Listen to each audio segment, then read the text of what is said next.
Buen provecho para los que también estuvieron almorzando. Pues regresamos al retiro Encrucijada de la Iglesia Adventista de Carola. En este momento le pedimos al pastor Fernando Dávila, él va a exponer el tema, la ciencia detrás de la ciencia. Feliz tarde, Dios les bendiga. Me pasó igual, Ingrid, me transporté al cielo. Y qué lindo es cuando uno se transporta al cielo. Yo no sé cómo será, pero va a ser bien lindo. Ustedes preguntarán, ¿y qué hace un pastor hablando acerca de ciencia? Pues le voy a contar cómo comencé mi vida profesional. No fue de pastor inicialmente. Estuve por más de 20 años trabajando en la industria farmacéutica. Soy químico de profesión inicial, ¿ok? Luego entonces estudié teología, pero inicialmente estudié química. Mi alma mater es la UPR, la Universidad de Puerto Rico, recinto de Río Piedras. Y después de terminar allí en la UPI, me fui a trabajar a la industria. Mi primera compañía en la industria fue Pfizer, en Barceloneta. Allí pues trabajamos en un grupo de investigación y desarrollo y trabajábamos en procesos. Toda mi vida, los más de 20 años que estuve en la industria, fue en el área de desarrollo, de investigación, de development, de desarrollo, R&D, desarrollo, investigación, etc. Esa fue mi área. Después de 2 años empezando, entonces ya empecé a liderar este tipo de grupos. Era gerente de laboratorio por más de 18 años. Y aprendí mucho acerca del desarrollo de medicamentos, cómo se hacen las drogas nuevas, qué pruebas se le hacen para saber si es eficaz, si es segura. Toda esa batería de pruebas, pues tuvimos que trabajar y familiarizarnos con ella. Así que pues sé un poquito de eso. No lo sé todo, pero sé un poquito de eso. ¿Está bien? Así que yo no voy a estar inventando cosas de los que les voy a estar compartiendo con ustedes hoy. Hermanos, en mi vida, jamás, en todo el tiempo que yo llevé trabajando en la industria, jamás vi el desarrollo de una vacuna en 9 meses. Eso no cabía en la mente de ningún científico. Eso no. Yo dije, aquí se cortaron muchas esquinas. Aquí hay muchas pruebas de seguridad que no se van a hacer, porque normalmente toman, la vacuna que menos tomó 10 años en desarrollarse. No, pero estábamos en una emergencia. Bueno, no voy a entrar en esos detalles, pero ahorita tenía los motores encendidos en el hangar, esperando que Robert me hiciera la pregunta y que me diera, pero no me lo dio, pero está bien, el Señor es el que dirige todas las cosas. Pero si el pastor Ruiz me hacía una pregunta, iba a disparar bien fuerte, pero ya, tranquilo. Quiero también mencionarles, ¿ustedes creen en la ciencia? Pues yo creo en la ciencia. Yo creo en la ciencia. Sí, ciencia yo creo. Por eso estudié ciencia. Yo no voy a borrar toda la ciencia que aprendí. Y el mejor científico del universo es Dios. Él inventó todo esto. Y nosotros estamos descubriendo las leyes que gobiernan ese mundo que Dios hizo. Pero estamos en un proceso de descubrir. Y déjenme decirles lo siguiente, los libros de ciencia se hacen obsoletos a los 2 o 3 años. Si hay un libro que se hace obsoleto, es el de ciencia. La Biblia no se hace obsoleta. Nunca. Fue escrita hace siglos y no se hace obsoleta. Entonces, ustedes escuchan a una persona, yo he visto, ¿verdad? Vemos en la tele una persona con una bata blanca, una corbata, se tira un estetoscopio encima y dice 2 o 3 cosas. ¿Verdad que sí? Eso es ley. ¿La ciencia le ha fallado al hombre? Yo puedo decirles que ha habido muchos fraudes en la historia de la ciencia. Muchos. Son innumerables. Podemos hablar de eso toda la tarde. Tengo por aquí los mayores fraudes científicos de la historia. Bueno, aquí habrá uno interesante. El hombre de Piltdown. ¿Han escuchado hablando del hombre de Piltdown? Es supuesto eslabón perdido de la evolución. ¿Te has escuchado hablar del hombre de Piltdown? Pues está más down que Pilt.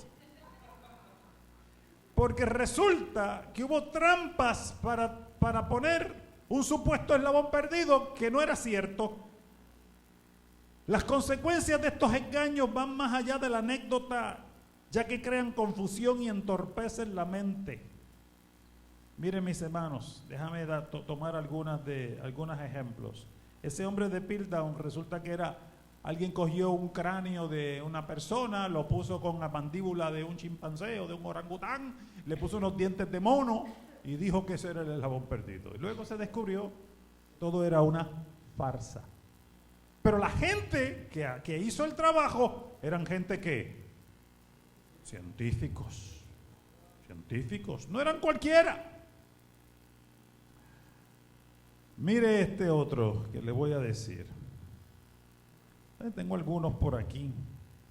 Poco tiempo después, no, esta es la de la clonación de Juan, de un chino japonés de lo antiguo que se inventó la confusión. ¿Ustedes han visto ese? Un chino japonés de lo más antiguo que se inventó la confusión, ese era Confucio, de acuerdo con una de esas mises, ¿verdad? Pero este era no sé si era chino o japonés, pero el apellido de Juan se encontró que él había hecho un fraude diciendo que había tenido clonación y que tenía células madres y que había clonado y qué sé yo. 2005. Fue mentira. Wang Woo-suk. Él dijo que clonó embriones humanos. En el 2004, un artículo publicado en la prestigiosa revista Science. Usted mira la revista Science y usted ¿qué? Eso que está publicado ahí es casi ley de Medo y de Persia. Eso es inspirado por las más grandes mentes científicas, porque existe una cosa que se llama peer reviewed. ¿Usted sabe lo que es el peer reviewed? ¿Qué es el peer reviewed? La revisión de los pares. O sea que hay personas que ejercen tu misma profesión, que tienen la misma preparación, mentes encumbradas de Harvard, de Cambridge, de Yale, que leen, miran y dicen, oh, mira, esto tiene solidez y no está violando. Vamos a decir que se apruebe para su ¿qué? Su publicación. Quiero decirles, queridos hermanos, que eso es una mafia.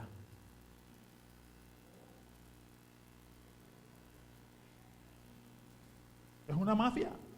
Deciden qué es bueno y qué es malo, la censura y las mordazas. ¿Y por qué el pastor Dávila dice eso? ¿Se rebeló contra la ciencia? No, hermanos, no. Yo puedo contarles de un caso de una hermana nuestra de Loma Linda, California, que tenía unos descubrimientos muy interesantes que iban en contra de la teoría evolutiva. Y ustedes saben que ahora los científicos modernos están todos casados con la teoría de la evolución, y si tú hablas en contra de la evolución te hacen una cruz. ¿Cierto o falso? Te ponen una marca, una X. Y resulta que esta muchacha hizo unos descubrimientos interesantes y tenía unos resultados de laboratorio, pero ¿dónde los había hecho? En Loma Linda. Y para evitar y poder publicar en revistas prestigiosas, ella dice, yo no voy a tomar los resultados de Loma Linda, yo voy a mandar las muestras y las voy a enviar a un laboratorio independiente. El laboratorio independiente hace los análisis y confirma los análisis de Loma Linda. En otras palabras, Loma Linda produjo los resultados correctos. Pero cuando ella publica y luego viene a hacer otra investigación y hace exactamente lo mismo, envía las muestras al laboratorio externo, ese laboratorio externo le dice, no te vamos a correr más muestras. ¿Por qué? Porque al salir publicado un artículo de ella en contra de la evolución, con resultados de este laboratorio, el laboratorio queda en entredicho ahora, porque está apoyando ¿a quiénes? A los creacionistas. Y entonces la comunidad científica dice, si tú vuelves a correr esos análisis para producir resultados en contra de la evolución y a favor del creacionismo, nosotros no vamos allá a patrocinar tu laboratorio, porque no es un laboratorio serio. Y no te corremos las muestras, no te damos dinero. ¿Me están siguiendo? Les pregunto, ¿eso no es una mafia? Si tú eres mi amigo y piensas lo que yo pienso, no hay problema, te aprobamos el paper, publica. Pero si no lo eres, no vas a publicar. Les voy a hablar del caso de Yoshiro Sato. Bastante sato que fue porque publicó 33 artículos fraudulentos. Salieron de la pluma de Yoshiro Sato. ¿Y sabe qué? Se suicidó en enero de 2017, un año después de que la revista Neurology publicase un artículo que mostraba evidencias de fraude en 33 de sus trabajos, de los cuales hasta la fecha solo han sido retractados 21. El fraude de Sato es uno de los más recientes y escandalosos, ya que el japonés publicó más de 200 estudios sobre cómo reducir el riesgo en fracturas de hueso. Estudios que después se utilizaron como base para hacer metaanálisis y cuyas conclusiones tienen consecuencias en la práctica clínica. ¿Están jugando con la salud de las personas? Pero mire, ¿de qué se trata esto? Follow the money. Yo me acuerdo que en el año, aquí no está, pero yo me acuerdo que en el año 1987, 88, unos muchachos de nombre Fleischmann y Pons, una pareja de científicos, no me acuerdo si era Oklahoma, era una universidad del centro de Estados Unidos, publicaron que habían logrado la fusión en frío, cold fusion.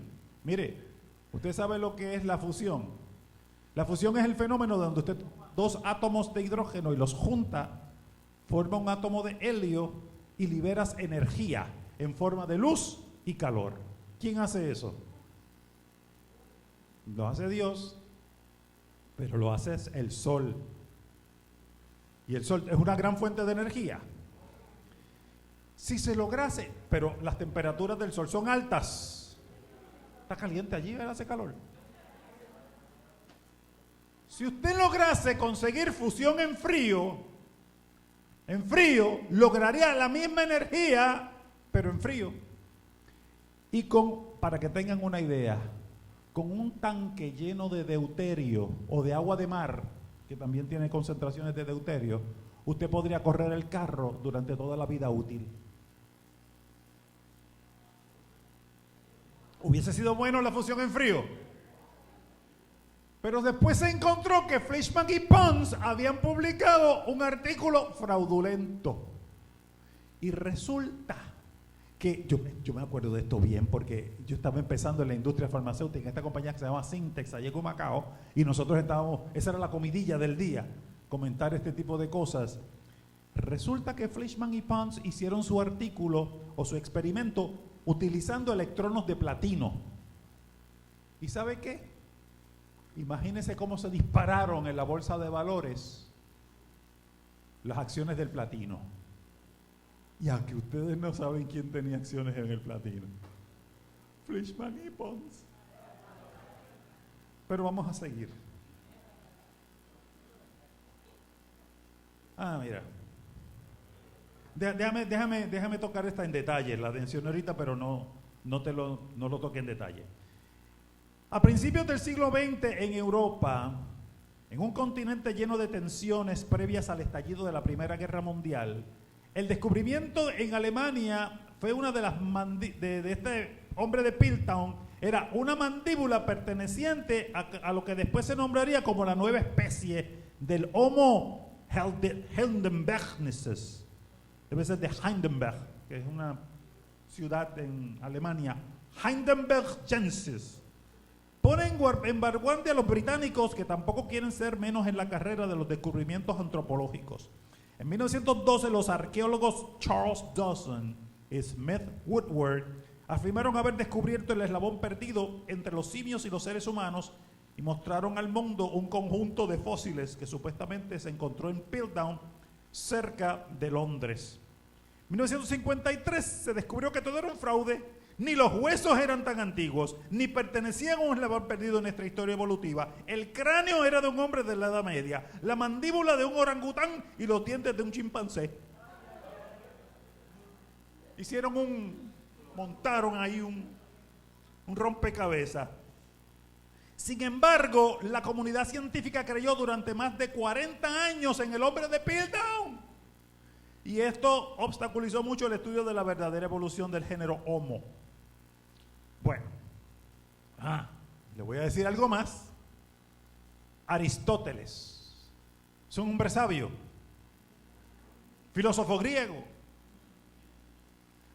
Ese hombre dijo que la araña era un insecto de 6 patas. Y como era una autoridad, pues nadie le cuestionó y a nadie se le ocurrió contar las patas de la araña. Y por siglos la araña estaba clasificada como un insecto de 6 patas. Hasta que vino Jean-Baptiste Lamarck, un entomólogo, y desafió a Aristóteles con una prueba científica simple. 1, 2, 3, 4, 5, 6, 7, 8.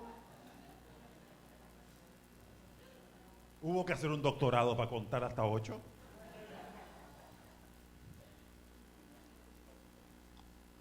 Andrew Wakefield, bueno, vamos a dejar a este quieto, no me voy a meter ahí. Yoshita Fuji, dice que es el impostor más prolífico de la historia. Oye, muchos de estos japoneses son cosas serias. A mí que me gustan los Toyota. Otro japonés tiene el dudoso honor de ser uno de los mayores defraudadores de nuestros tiempos. Se trata de Yoshikata Fuji, un médico investigador en el campo de la anestesiología que se piensa ha falseado al menos 183 trabajos científicos. De hecho, todavía hoy se sigue trabajando para hacer limpia de su fraude. Solo en el 2018 ha habido 21 retracciones de Fuji, 17 de ellos en la revista Clinical Therapeutics, con ese nombre en inglés. Suena lindo, ¿verdad? Clinical Therapeutics. Oh, todo lo que dice aquí es cierto. Bueno,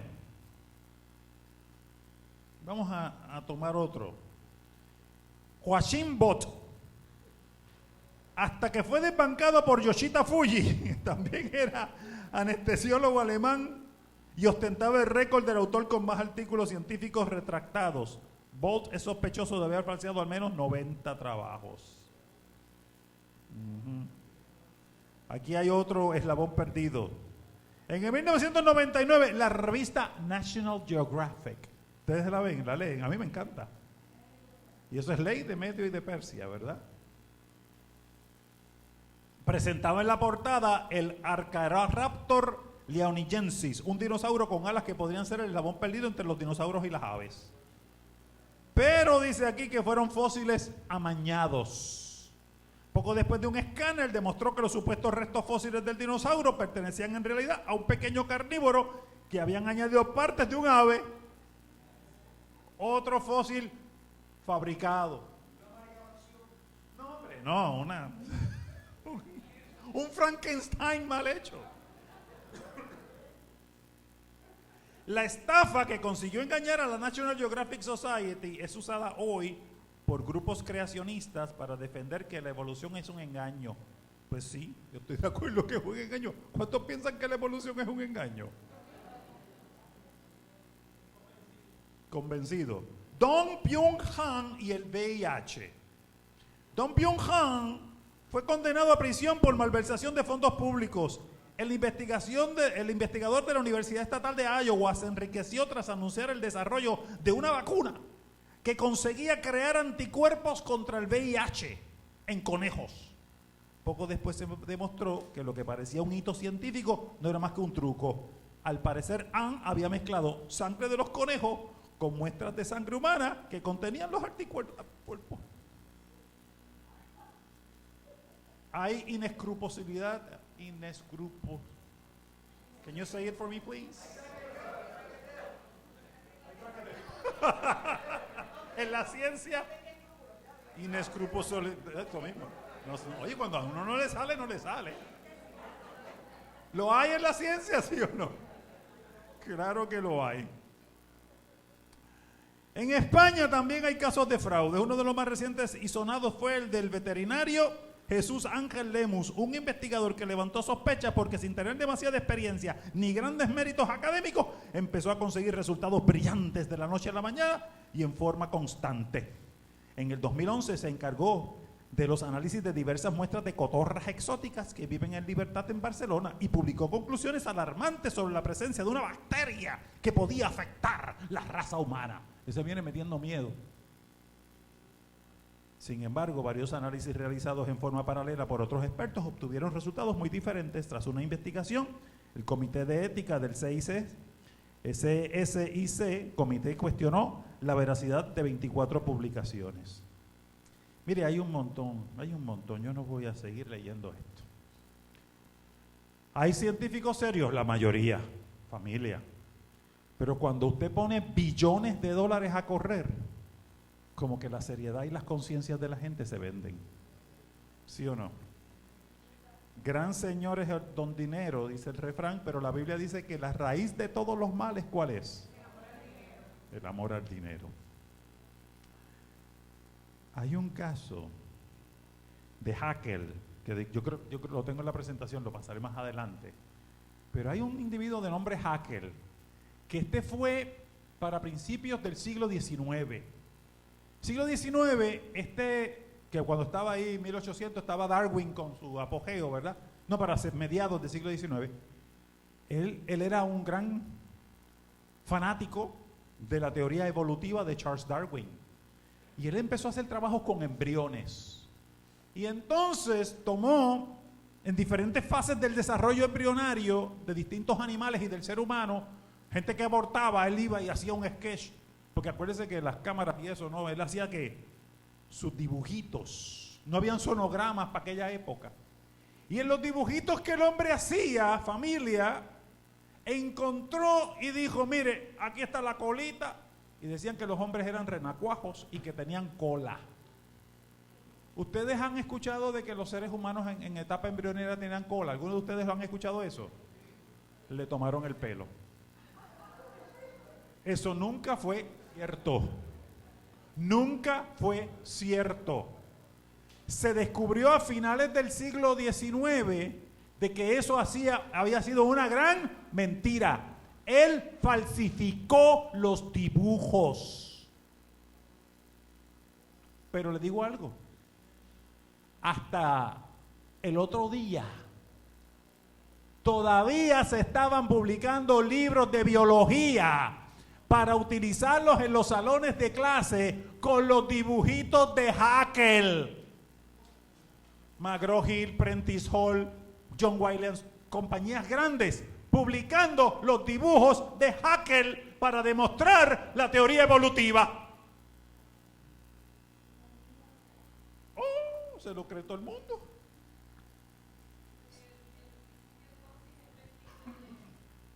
Ajá. Sí. El coxis es el vestigio del rabito. Bueno, familia, yo quiero decirles que Satanás no está nada contento con la creación. ¿Verdad que no? Yo tengo un libro, déjame ver si consigo por aquí. Este libro yo quisiera que mucha persona madura lo leyera. Digo persona madura porque tiene demasiada información del satanismo y a mí no me gusta ser Sí, no me gusta promover ese tipo de... Se llama A Trip into the Supernatural, un viaje a lo sobrenatural. Este es un libro tremendo. Ah, míralo aquí. Tax. ¿Alguien tiene un iPhone que quiera que yo se lo envíe o una... Se lo envío ahora mismo. AirDrop. ¿Tiene? Prendan sus devices. Ramón, te envío este. Ahí se lo envía Ramón. Sánchez, ahí te estoy enviando. Vida Alberti, Ilka. Ese libro está increíble. ¿Está bien? Pues Ramón lo tiene. Si Ramón lo tiene, lo tienes tú. Willy Cruz, ahí también le envié. ¿Quién más? De gratis, para que lo tengan. Yo me lo he leído varias veces. Ok, déjame ver si consigo un pedacito de ese libro. Porque déjame decirte una cosa. Mi querido amigo y hermano y colega Robert Ruiz estaba hablando de la infiltración cognitiva. Así era el asunto. ¿Ah?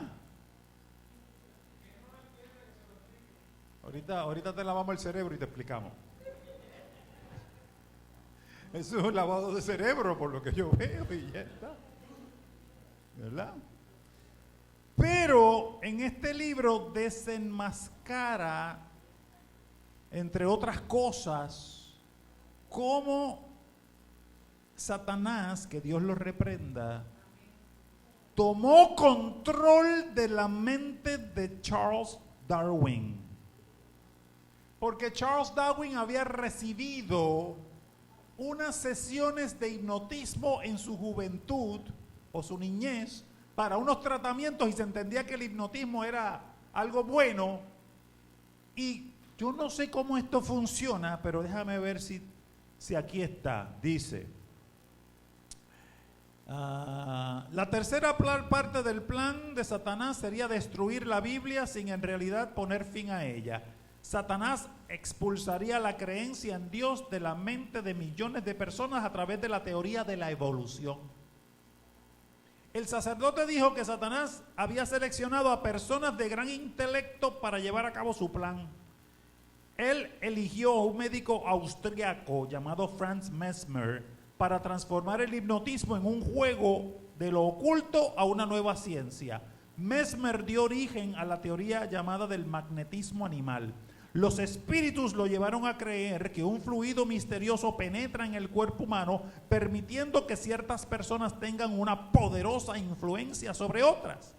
A su muerte en 1815, la hipnosis, como una forma de anestesia, ya había comenzado a adquirir una cierta aura de respetabilidad entre muchos medios europeos. Ellos encontraron que sus prácticas médicas parecían ser más eficaces que nunca antes. Haciendo una pausa con una gran sonrisa en su rostro, el sacerdote satanista continuó.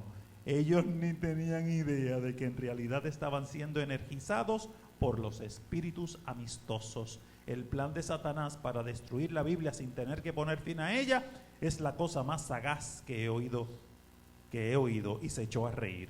Charles Darwin, nacido en 1809, y Thomas Henry Huxley, nacido en 1825, fueron ambos sometidos a la influencia de espíritus cuando todavía eran muy jóvenes, pues los médicos utilizaron el hipnotismo como anestesia.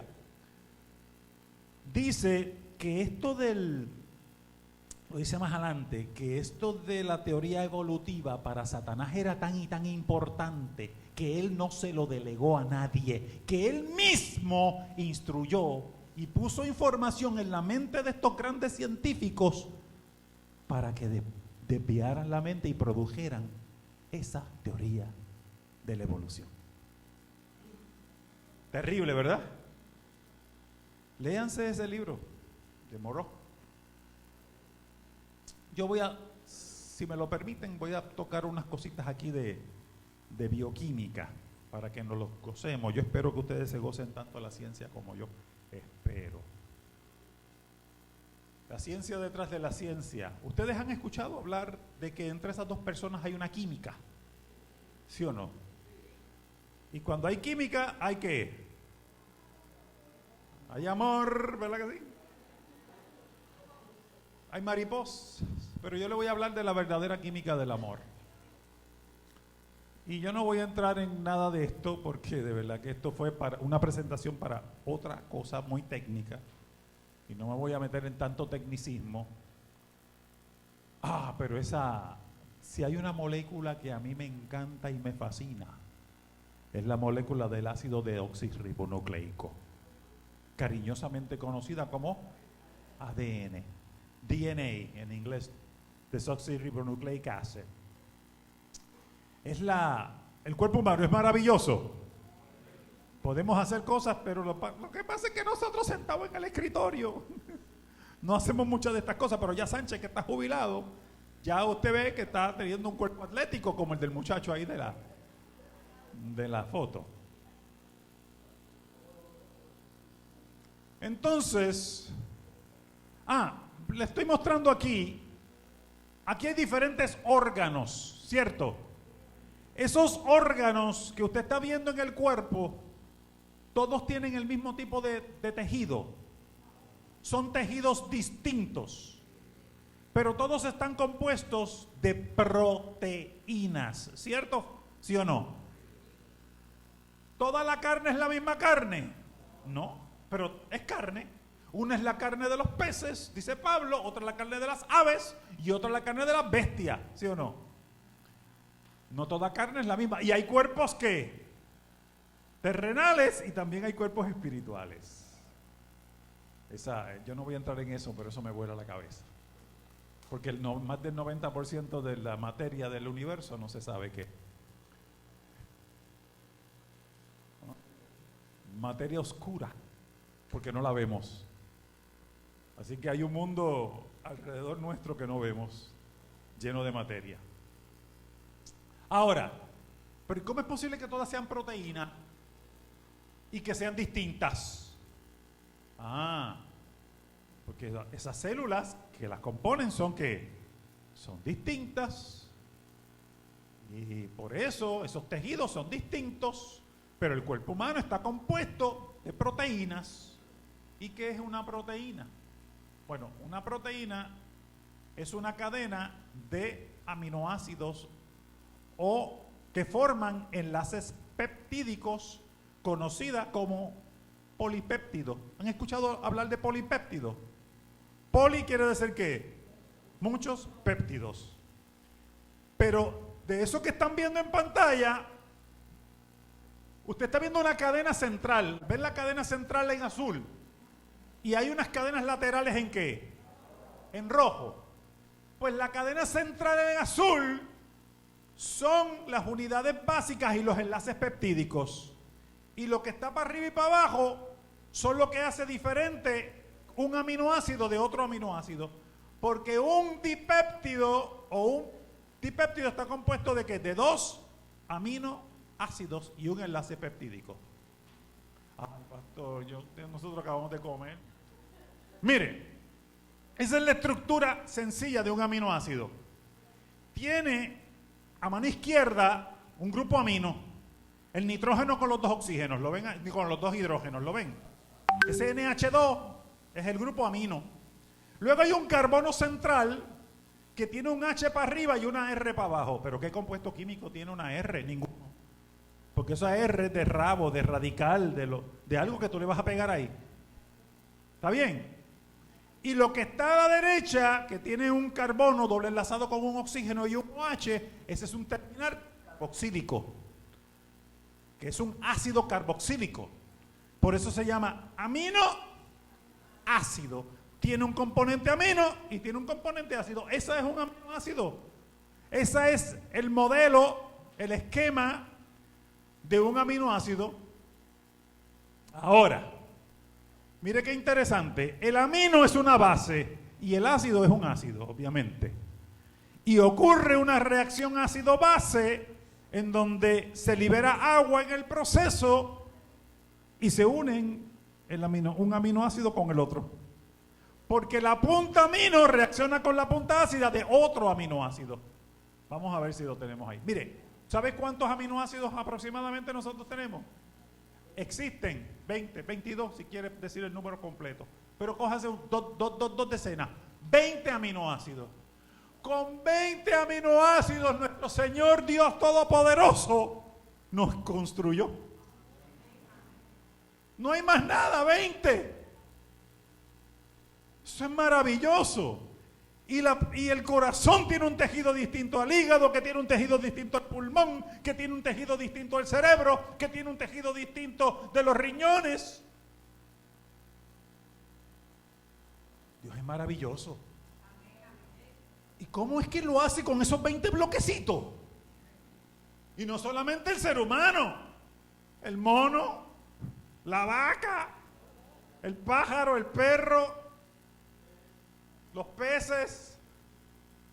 Ahora, aquí ven, por un lado, bueno, pastor, usted dijo que era CO2H, ¿qué pasó ahí? Bueno, que el aminoácido, el ácido perdió un protón, ya está. Y se lo dio al aminoácido y eso formaron una sal. Tienes el NH3, que antes era NH2, lo tienes con un protón más y una carga positiva. Entonces lo hicieron cuando balancearon ecuaciones y todas esas cosas, ¿verdad? Claro. Pero eso reacciona y ¿qué te forma abajo? Lo que ven que tiene un enlace doble carbono con oxígeno, ese enlace entre el carbono y el nitrógeno es el carbono péptido, es el enlace peptídico, que queda antiperiplanar. Están en el mismo plano, pero están en forma anti, uno para arriba y el otro para abajo. Y sigue teniendo un terminal amino y sigue teniendo un terminal ¿qué? Ácido. Y ahí está, miren, ahí están los aminoácidos. Vamos a ver cómo funciona esto. Pues, esa es la parte amino, con el ácido, ahí se liberó agua en el proceso y se formó el enlace. Ya que sencillo. Esto viene en el examen, estudiéselo. No quiero sorpresa. Esto sí viene.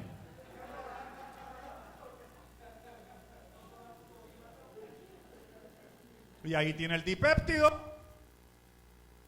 Y ahí tiene un tripéptido. Mire, los aminoácidos tienen nombres interesantes. Ahí tú tienes uno que se llama valina, uno que se llama treonina y otro que se llama cisteína.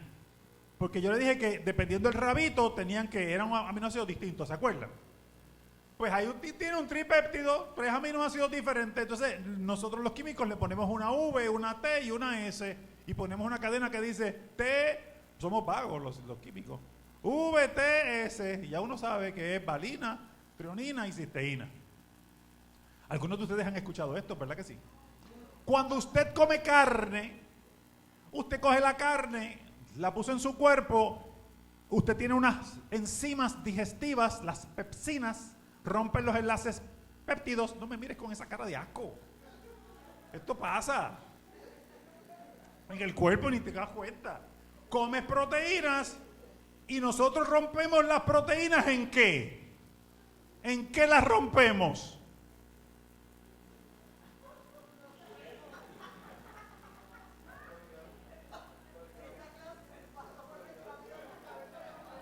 Familia, ¿de qué están compuestos las proteínas? ¿De qué? De aminoácidos. Muy bien, pues lo dices con timidez. Tienes más 5 de bono.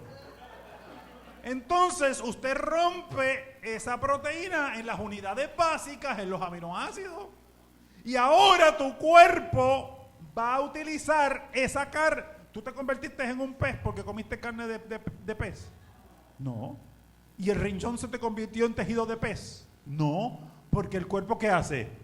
Lo rompe en los aminoácidos, te lo comiste, y ahora tu cuerpo cuando tenga que regenerar células, ¿qué va a utilizar? Esos aminoácidos. Ustedes han escuchado de proproteínas. Proproteínas. ¿Qué es la proproteína?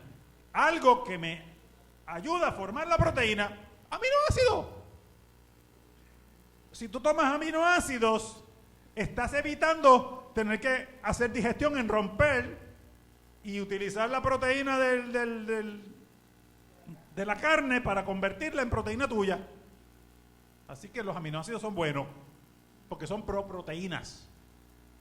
¿Me están siguiendo? Qué bueno. ¿Perdón? Preproteína. Entonces, si seguimos virando muchas cadenas largas de aminoácidos, se le llama ¿qué? Polipéptido. Y ya eso es una proteína. Qué bueno, que muchos químicos tengo ahora.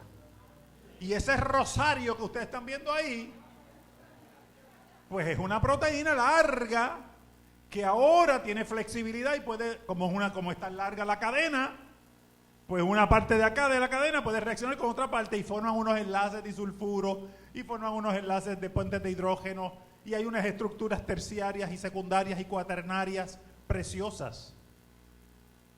Preciosas. Y ahí usted tiene un ejemplo que le voy a dar. Ahí usted tiene la hemoglobina, es la proteína que hace que las células rojas de la sangre sean rojas. Tiene 4 grupos Him, porque es hemoglobina, y cada grupo Him tiene un hierro en medio. Usted sabe que usted dice, tú tienes la hemoglobina baja, tienes que tomar ¿qué? Hierro. Porque el hierro tiene 6 enlaces, 4 están en el mismo plano, uno por acá con una histeína y arriba una sexta posición de coordinación que se la va a dar al oxígeno o se la va a dar al dióxido de carbono. Y cuando usted tiene los pulmones, ¿qué va a pasar? La concentración de oxígeno es más grande, desplazas el dióxido de carbono y entra el oxígeno y el dióxido de carbono sale. La sangre va al cuerpo, necesitas oxígeno allí, hay más dióxido de carbono que oxígeno por el proceso metabólico. Entonces, ¿qué hace? Llévate en el carrito el dióxido de carbono y dame el oxígeno para yo seguir oxidando. Tremendo. Maravilloso, ¿verdad, hermano? Qué bueno. Pero a veces hay algunas hemoglobinas que no pueden, glóbulos rojos que no pueden transportar el oxígeno. Y eso es un tipo de anemia. Se llama la anemia falciforme. Sickle cell. Y son células que están casi que parecen guineos. Ustedes saben que todo ese problema se debe a que hay un solo aminoácido fuera de sitio. Uno solo. Para que ustedes tengan una idea, esa enfermedad está producida por un cambio en el 6º aminoácido de la subunidad beta de la hemoglobina, que sería cambiar la valina por ácido glutámico. Un aminoácido por otro. Y es suficiente para que usted se muera. ¿Y cuántos aminoácidos tiene la hemoglobina? En el Homo sapiens, entiéndase, nosotros, bueno, ya somos más homo, porque ya sapiens parece que ya a esta hora no hay sapiens. Somos homo. 375 ¿qué? Aminoácidos. Y uno fuera de lugar hace que la persona no funcione. Uno fuera de lugar. Hermanos, estamos bien diseñados. Usted me está diciendo, yo le estoy hablando de una sola y triste proteína en un cuerpo que tiene miles y miles de proteínas, que tienen miles de aminoácidos y todo está perfectamente diseñado.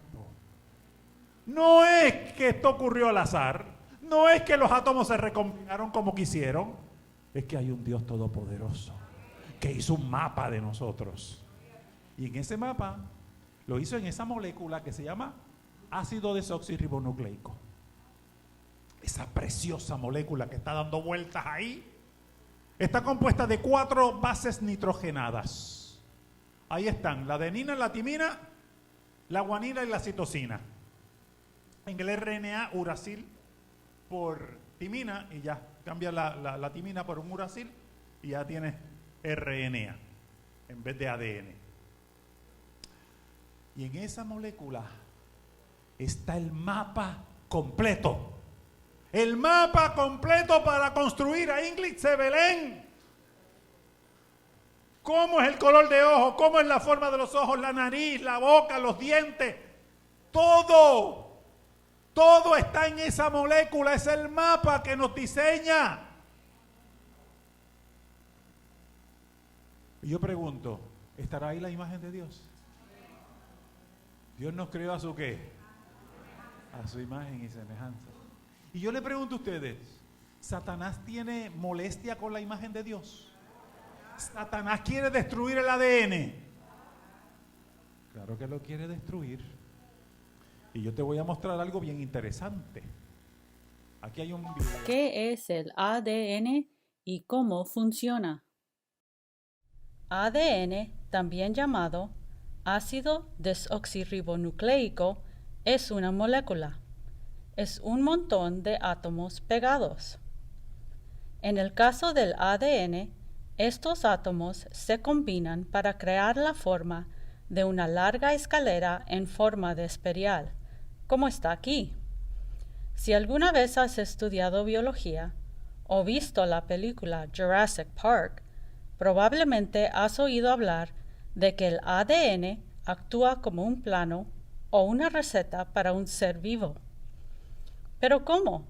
¿Cómo puede una molécula actuar como un plano para algo tan complejo y maravilloso como un árbol, un perro o un dinosaurio? Para ayudar a contestar esta pregunta, primero echemos un vistazo a los aminoácidos. Los aminoácidos son diminutas sustancias químicas dentro de nuestros cuerpos que son tan importantes que a menudo se les refiere como los ladrillos de la vida. Hay alrededor de 20 tipos de aminoácidos, cada uno con su propia forma única. Lo fantástico es que se pueden conectar así como si fuesen Legos, para producir una gran variedad de partículas más grandes llamadas proteínas. Los aminoácidos forman las proteínas. Las proteínas, junto con otros productos químicos, se combinan para formar las células. Las células forman tejidos, los cuales forman órganos, y los órganos, cuando se juntan y funcionan, forman a los seres vivos como tú y yo. Estas proteínas que componen nuestro cuerpo, y ten en cuenta que hay millones de diferentes tipos de proteínas, deberán construirse en la forma perfecta para poder funcionar. Si tienen la forma equivocada, por lo general no funcionan. Allí es donde entra en el juego el ADN. El ADN hace muchas cosas interesantes, algunas de las cuales no entendemos del todo, pero una de sus funciones principales y más claramente entendida es decirle a los aminoácidos cómo alinearse y organizarse en formas específicas para hacer proteínas que funcionen. En teoría, si las proteínas correctas se construyen en el momento adecuado y en el lugar correcto, todo lo demás, desde las células a los órganos y hasta los organismos enteros, se creerán bien. Este es un modelo simplificado del ADN. Nos muestra que los peldaños de la escalera se componen de 4 diferentes tipos de productos químicos, que se muestran aquí con diferentes colores y letras. Si nos fijamos solamente en la mitad de la escalera, en realidad se puede leer su código químico o secuencia genética de arriba a abajo como un libro. Una sola escalera de ADN es extremadamente larga, millones de letras. Durante la mayor parte de su vida, está enroscada como un fideo, viviendo en el interior del núcleo o en el compartimiento central de la célula. Los aminoácidos, sin embargo, viven afuera del núcleo, en lo que se llama el citoplasma. Para ayudar al ADN a interactuar con el citoplasma y crear las proteínas, ciertos productos químicos especiales dentro del núcleo hacen copias parciales del código del ADN. Estos nuevos ejemplares, llamados ARN, se parecen al ADN pero son más cortos, por supuesto, y les falta un lado de la escalera. El pequeño tamaño y la forma del ARN le permite pasar a través de pequeños poros en el núcleo hacia el citoplasma y dentro de la boca de otra partícula llamada el ribosoma. Los ribosomas son máquinas que construyen las proteínas. Leen el ARN 3 letras a la vez, recogen aminoácidos de sus alrededores y los enlazan entre sí para construir una cadena de acuerdo con el código del ARN. A medida que la cadena crece, se dobla, se pliega y se pega a sí misma para formar una proteína de forma perfecta. Cada juego de 3 letras del código del ARN le dice a la ribosoma cuál de las 20 variedades de aminoácidos hay que añadir a la cadena de proteína. Por ejemplo, CAA le dice al ribosoma que recoja una glutamina. AGU dice que recoja una serina, y así sucesivamente. Una vez que la proteína se termina de construir, se puede hacer un número de cosas diferentes. Una de ellas podría ser ayudar a formar un nuevo tipo de célula. Así que, para responder a la pregunta original, ¿qué es el ADN? El ADN es un plano molecular para un ser vivo. ¿Cómo funciona? El ADN crea al ARN. El ARN crea proteínas y las proteínas pasan a formar la vida. Todo este proceso tan complicado, tan sofisticado, tan mágico como puede parecer, se basa por completo en la química. De esta manera puede ser estudiado y se puede entender. Esto es el ADN claramente declarado. Tremendo. Explicó bien sencillo para que nosotros lo pudiéramos entender. Y yo digo, qué grande es Dios. Porque de verdad que eso se ve bien sencillito, ¿verdad? Bueno, en Isaías 8, 12 al 13, dice, no llaméis conspiración a todas las cosas a que este pueblo llama conspiración. Así que no somos tan noicos. Los conspiranoicos no somos tan conspiranoicos. Solamente hay algunas cositas que sí. Ni temáis a los que temen, ni tengáis miedo a Jehová de los ejércitos. Él santifica, sea vuestro temor, a Él sea vuestro miedo.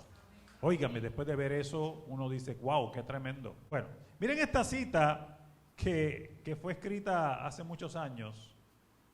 Dice, Dios no ha ejecutado su ira sin misericordia. Todavía se extiende su mano. Debe darse su mensaje en el Gran Nueva York. La gente debe ver cómo Dios, por un toque de su mano, puede destruir las propiedades que han reunido para enfrentar el último gran día. Con un toque de su mano, Dios puede ¿qué? No tengo luz en particular respecto a lo que viene sobre Nueva York. No tengo luz particular. Mire, si ella no tenía luz y zumbó esta cita que viene ahora, ¿qué será cuando tiene luz? Dice que no tiene luz. Solo sé que en un día los grandes edificios serán derribados por el poder transformador de Dios, o trastornador, perdón. La muerte llegará a todas partes. Esta es la razón por la cual me siento tan ansiosa de que nuestras ciudades sean amonestadas.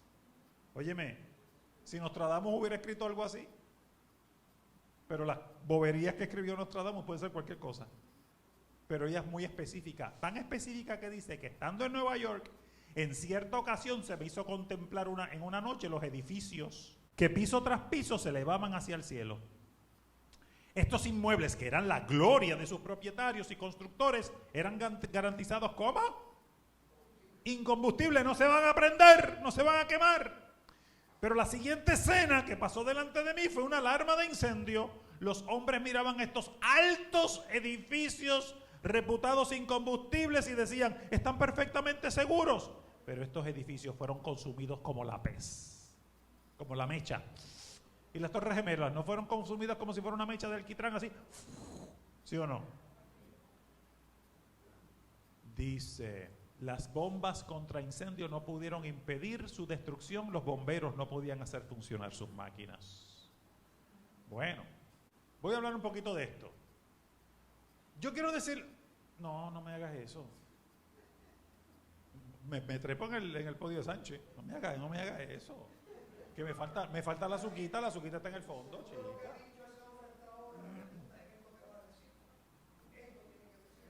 Esto tengo que decirlo porque este es el frosting.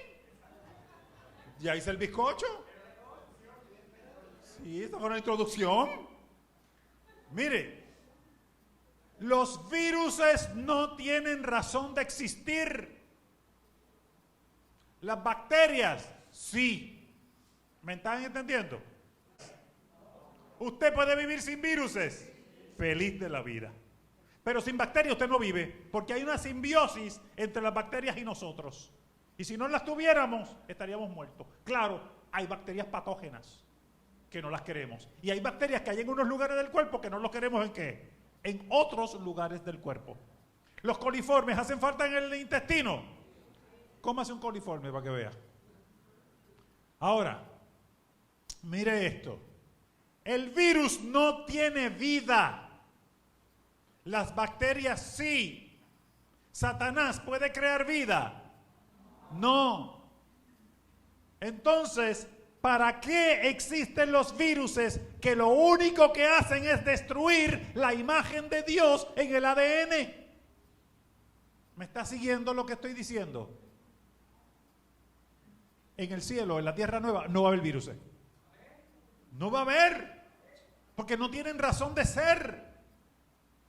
Yo quiero que, aquí está lo que dice ahí. Los virus no son considerados células debido a que carecen de muchos de los atributos de estas. Por ejemplo, no contienen una maquinaria compleja que les permita multiplicarse. Tampoco cuentan con un metabolismo propio, es decir, no presentan aquellas reacciones bioquímicas y procesos físico-químicos que les permitan obtener energía para crecer, mantener sus estructuras o responder a estímulos de manera individual. Cuando yo vi por primera vez un virus dibujado en la clase de ciencias biológicas en el año 1978 en la Universidad de Puerto Rico por el profesor Da Pena, a mí me dio pena. Porque yo dije, Dios mío, ¿qué es esto? Parecía una nave espacial. Y no tuve la animación que quiero mostrarles ahora a ustedes. Él dibujó la estructura de un T1, que es un bacteriófago. Entiéndase, que come bacterias. Se le llama bacteriófago, pero el virus no come. El virus simplemente se mete en la bacteria o en la célula, toma el ADN de la célula, pone su ADN y se reproduce utilizando el ADN de la célula. Se rompió la célula y ahora se producen dos virus. Esos dos virus van a buscar la célula para romperla y formar virus. El virus, la única razón que tiene es clonarse. Y usted se infecta con un virus y se le llenó el sistema respiratorio de viruses. Porque se clonó. ¿Me sigue? ¿Y qué pasó con tus células? Se destruyen. Yo quiero, mire, eso no parece una nave espacial, un módulo lunar o algo así. Eso es un virus. Tiene arriba una cápsula donde tiene su material genético, tiene por ahí un tubo y luego tiene unas patas que se clavan en el lugar, parece todo mecánico. La proteína que está alrededor del stem, de stealth ese que está ahí, empieza a bombear y saca de la bombita de arriba el ADN, lo inyecta por una agujita que cae por la parte de donde están las patitas y se lo inyectó a la célula. Y ahí, con ese ADN allá adentro, hacen fiesta. Le voy a enseñar el vídeo. Miren el vídeo, por favor. Atentos a este vídeo. Después de esto no voy a hablar mucho más. The T4 phage initiates infection of an E. coli. Miren qué grande es la célula, la bacteria, y miren qué pequeño el virus. Eso es una bacteria. Donde está aterrizó. Mira, tiene hasta shock absorber tiene. Saca una aguja. Miren. Sacó una puntita. Ahí coge impulso. The base plate Saca la aguja. Todo eso es mecánico, eso no está vivo. fastened GP5 Lo at the end of the hundió, cell tube te espetó punctured the eso. outer membrane of the cell. Empieza a bombear, mire cómo bombea. Membrane of GP5 is activated. Y lo de arriba se inyectó. Periplasmic peptidoglycan layer. Esto es un robot. Y ahí viene el ADN del virus pasando por todo el sistema y llegando a ti. Con el único propósito de crear más viruses. Ahí llegó a la célula. Y una vez en la célula busca el núcleo donde está el material genético para utilizarlo y crear más viruses. Y después terminó la fiesta. ¿Y qué terminó? Con un montón de más de qué? De más viruses. Dime, Ramón, ¿qué pasó? Mecánicamente. El diablo.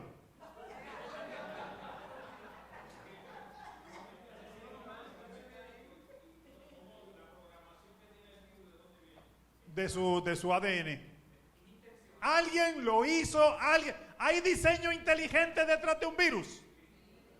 Sí. ¿Tiene un propósito productivo para la vida? ¿De dónde viene? De aquel que tiene estudiados los laboratorios de la naturaleza. Esto para pelos, hermano. Que no puede crear vida. ¿Verdad que él no crea vida? Pero pretende romperla y destruirla. De eso se trata, Ramón. Y un coronavirus funciona más o menos de manera similar. Lo único que este redondito, como una bolita de esa, como un erizo. No sé, Ramón, si le puedes dar play. Así funciona. Tiene audio, Ramón. Tiene audio. Ahí entró, hizo contacto con esos receptores. Eso que tiene ahí es la proteína Spike.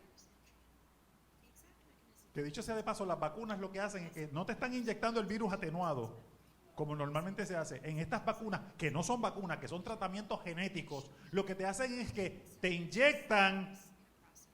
Déjame seguir esto, yo te explico ya. Se oye bajito, sí. Ahí llegó, mira, ahí él liberó, porque la célula le permitió entrar.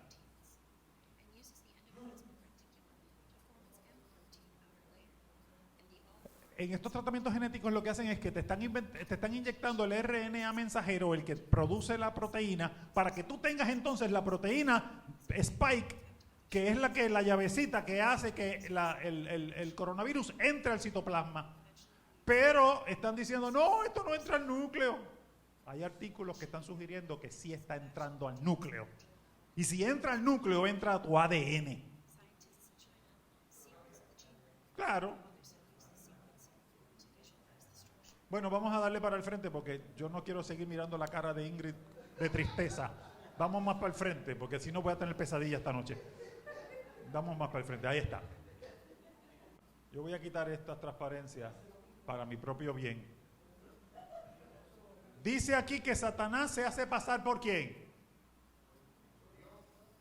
Eso lo sabemos, ¿verdad? Eso lo estaba diciendo el pastor Robert Ruiz esta mañana. Pero se hace pasar ante los hijos de los hombres como un gran médico que puede curar todas sus enfermedades. ¿Quién se hace pasar por un gran médico que puede curar nuestras enfermedades? ¿Quién? Satanás se hace pasar por un gran médico. Esa foto que tienen ahí que le dicen querer, vamos a adelantarla, es la foto de una estatua de Baphomet, que es la representación de Satanás. Esa fue la que, no me acuerdo, era Oklahoma, fue en Oklahoma que pusieron los mandamientos en la corte y le mandaron a sacar los mandamientos de la corte porque ellos, los satanistas no la querían ahí, entonces mandaron a poner una estatua de Satanás. No, pues está bien, quita la estatua de Satanás, yo quito los mandamientos. ¿Se acuerdan de eso? Pues esa era la estatua, Baphomet. Tiene un niñito al lado y otro nene al otro, pero noten lo que tiene en el vientre. ¿Qué es eso? Cuando el grupo Capsel comenzó a cantar su primera canción, Willy, que no sabía que yo tenía esto, habló acerca de la serpiente de bronce. ¿Se acuerdan? La serpiente de bronce se levantó en un asta cuando las serpientes ardientes estaban matando a los israelitas en el desierto, y todo el que mirara a la serpiente de bronce se sanaba, porque esa serpiente era un símbolo de Cristo, que el que no conoció pecado se hizo pecado. Y si nosotros miramos a Cristo, estamos salvos. Pero luego los israelitas cogieron esa serpiente de bronce y comenzaron ¿a qué? A adorarla. Entonces, el problema con el hombre es que comió y en el vientre le llegó el veneno, ¿cierto? Cuando codició el fruto prohibido, y ahí en el vientre él tiene eso que ustedes están viendo en la pantalla, que básicamente es el símbolo de la medicina. ¿Cierto o falso? Y ese gran médico, ¿quién puede ser? Satanás se hace pasar por un gran médico. ¿Quién es ese gran médico? La ciencia moderna. Oye, tenemos un gran médico en la Organización Mundial de la Salud, ¿no es un gran médico? ¿Sí o no? Ah. Más local. El CDC, más local. Un médico brujo, ¿sí o no? El médico brujo, ¿sí o no? Eso es un gran médico que te cura las enfermedades. El chamán. Todo eso.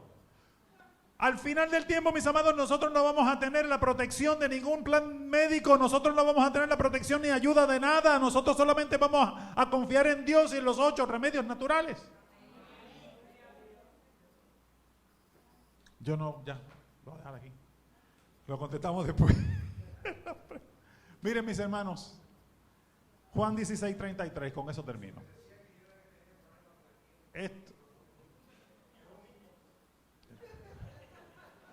Estas cosas os he hablado para que en mí tengáis paz.